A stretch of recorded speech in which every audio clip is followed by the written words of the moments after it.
Hello, my name is Madhya, and today I'm going to talk about the fascinating theory of rasa.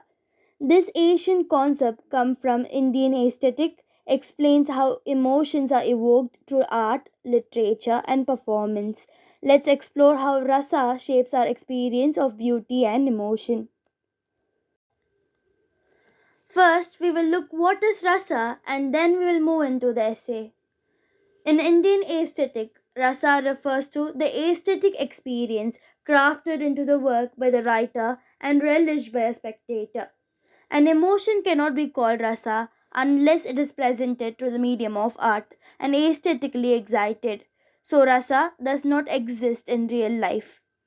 It is Bharata who is credited with having originated the rasa theory, but it was Abhinaya Gupta who developed it into a systematic poetic principle. Various developments were made in the theory later by others. S.N. Dasgupta, in his essay The Theory of Rasa, traces the development of Rasa theory across ages. This essay was originally written in Sanskrit. About the author, S.N. Dasgupta was an Indian philosopher known for his book A History of Indian Philosophy.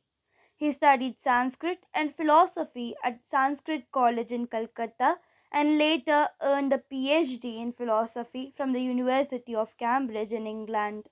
Some of his other important books are Yoga as Philosophy and Religion, 1924, and Indian Idealism, 1933.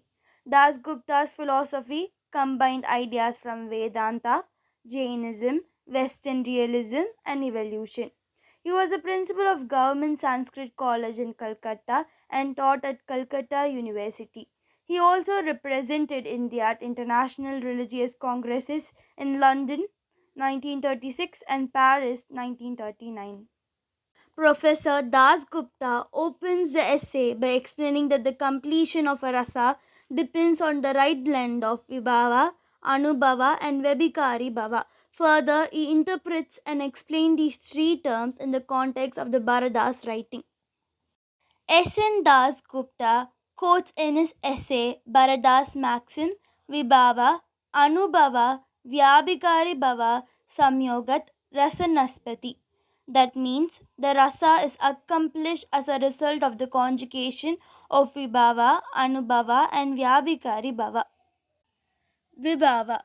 Vibhava means the object condition producing an emotion. It can be described as the object or situation that produces an emotion. Vibhava is of two kinds, Alambana Vibhava and Uddipana Vibhava. When it is a person with reference to whom the emotion is manifested, it is called as Alambana Vibhava.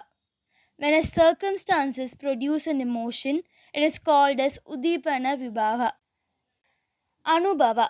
Anubhava means the bodily expression by which the emotion is expressed. The bodily manifestation or bodily expression of an emotion is termed as Anubhava. The best example would be our facial expressions. Vyabhikari Bhava. Vyabhikari Bhava means a series of diverse emotions that feed the dominant emotion. The diverse emotions or different emotions created by the primary or dominant emotion is called as Vyabhikari Bhava. There are totally nine types of rasas in literary criticism. They are Shringara, love, Hasya, laughter, Rudra, anger, Karuna, compassion, Vibhyayatsa, disgust, Bhayanaka, fear, Veera, heroism, Abhuta, wonder, Shanta, peace.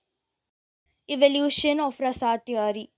Professor Dasgupta also make a quick historical survey of the evolution of Rasa theory with reference to great critics such as Bharadamuni, Abhinaya Gupta, Bhatta Lolata, Bhatta Nayaka, and Bhatta Tauda.